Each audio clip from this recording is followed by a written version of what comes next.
Welcome back to Hannity. So we're just 3 days away from the Iowa caucuses, and the Republican presidential candidates are competing hard for the evangelical vote. Joining us now is the man some are calling Senator Ted Cruz's secret weapon, the author of A Time for Action, Empowering the Faithful to Reclaim America, Senator Ted Cruz's father, Rafael Cruz. Also with us, the president of Liberty University, the Reverend, well, not the Reverend, Jerry Falwell Jr. is with us. His brother's the Reverend, who officially endorsed Donald Trump earlier this week. Guys, good to see you both. It's an honor to meet you. How are you, sir? Good to be with you, Chuck. It's amazing historically. This is a state, Iowa, where Mike Huckabee and Rick Santorum have won. The evangelical vote is very important in this state. Yes. And obviously you're supporting your son. Of course. Yeah.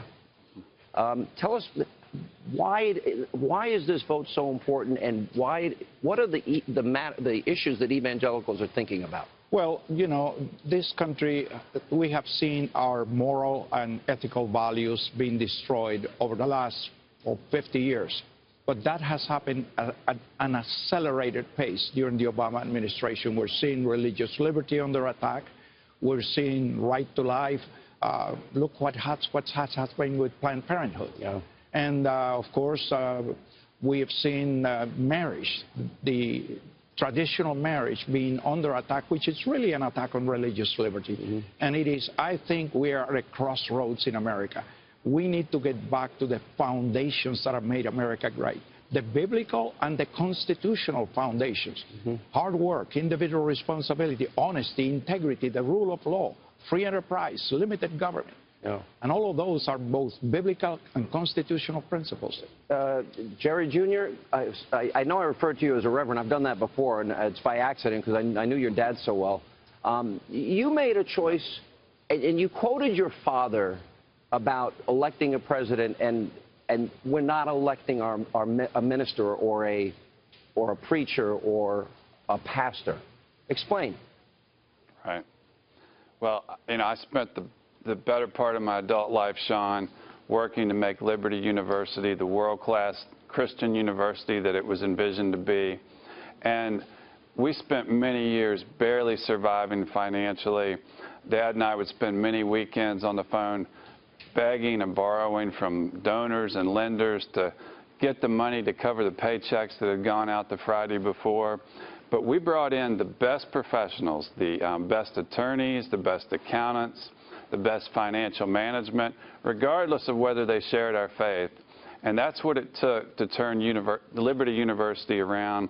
And now it's become one of the most prosperous and successful Christian universities in the country. Yeah. And it's just the same as a parent who has a desperately sick child who looks for the best doctor, not necessarily the doctor that shares their faith.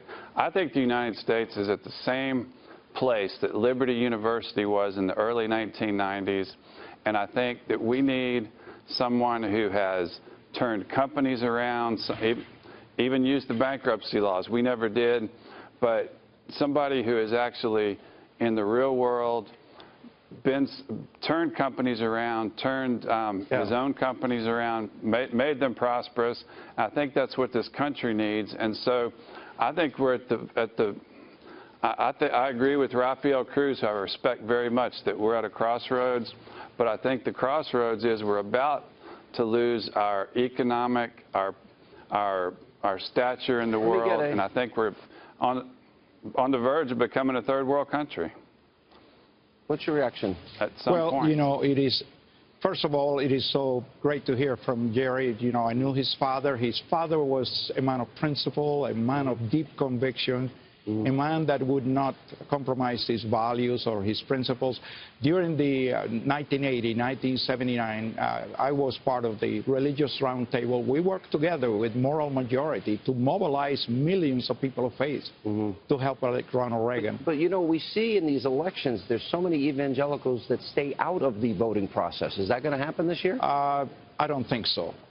Unfortunately, for the last 50 years, the church, the people of faith have stayed away from the political process, and their reasoning is politics is a dirty business. Yeah. I don't want any part of it. Yeah. Well, it is a dirty business because people of principle have not been running for office, and people of principle have not been voting for people of principle. Yeah. So it becomes our fault. So actually, for the last few years, I've made it a concerted effort to talk to pastors, priests, this. rabbis. And motivate your congregation. And motivate them to be involved in the civic society. Last word, Jerry Falwell Jr.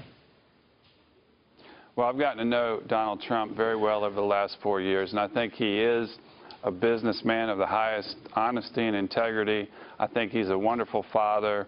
I think he treats his employees. I've seen their loyalty to him, and I think he treats them well. And I believe that he is the right man for this country at this point in our history, with our financial situation, with our debt approaching $24 trillion.